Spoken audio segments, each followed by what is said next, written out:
Torej tekmeca sta Krško in Aluminij, ki sta tako rekoč nekako ves čas na dnu prvenstvene lestvice oziroma tik nad dnom, na dnu seveda Radomlje, ki so že novi drugoligaš, že nekaj krogov.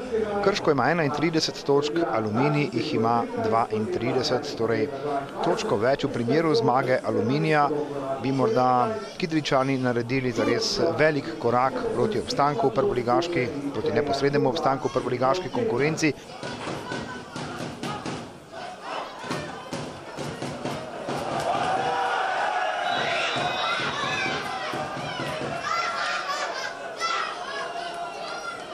Vrbanec dobro prigrava. Še vedno Vrbanec, odkriva se tudi Škoflek, ki teče v prazen prostor, ampak Škoflek je morda malce zastal kljub vsemu proti vratom. Škoflek in sodniški žvižg, zadetek ne velja. Prepovedan položaj, prišli do vodilnega zadetka. Takole pa nadaljuje domača ekipa, ponovno gre Dangubič v prazen prostor. Tule je nadaljevanje prek Paviča. Pavič je podal nazaj, potem pa tale poskus razdalje. Mensah je žogo blokiral in nazadnje tudi Janžekovič v naročju Janžekoviča. Žoga po prvem malce resnejšem poskusu domače ekipe.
Ja, na koncu smo res izvlekli točko, čeprav smo si želeli 3. V prvem polčasu nekako nam ni stekla igra, plan se je na nek način malo porušil.